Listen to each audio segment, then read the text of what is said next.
Question 6 just deals with kind of that odd subjective method. Go ahead and do it. It's where you find the bond yield of the company. Use the bond yield that you found in question 2, the company's bond yield, and then you just add a risk premium to it. And on the separate sheet, the additional questions for case 5, I state to use 4% for your risk premium. So you just take the bond yield you found for the company, the before tax bond yield, and add 4% to that to get your third estimate of retained earnings, cost of retained earnings.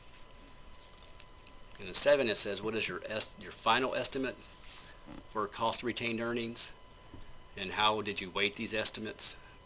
Basically, what I want you to do is just take a simple average of what you found for the CAPM approach, what you found for the DCF approach, and what you found for the bond yield plus risk premium approach. Just add those 3 numbers up and divide by 3. And in doing that, you're doing an equally weighted estimate. That's all question 7 has. But this is going to be your final estimate. This is the number you're gonna need. So make sure you do that correctly.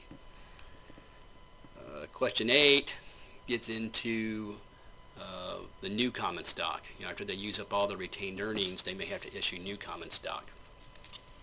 So this is where finding the break point comes into play, and I'll do another video on that.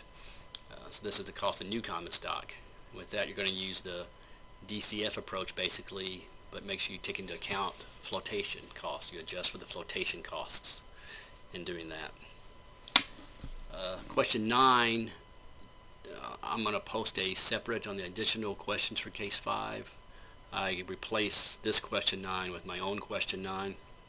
It adds some more information about debt, so you can find a debt break point. So ignore this question 9 and do the question 9 that I have posted. And question 10 just deals with, when you find the WACC, should that be used for every project and every division in the company? So you can find that, it talks about risk-adjusted WACC or risk-adjusted net present value in your books.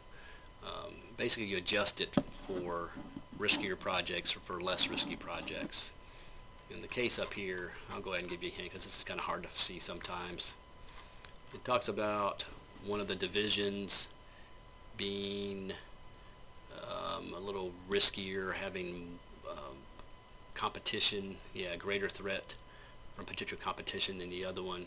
So so one of the divisions, excuse me. Okay, so I'm not sure where I was, but anyway, the whole part of question 10 is, you adjust for risk. I'm telling you the answer.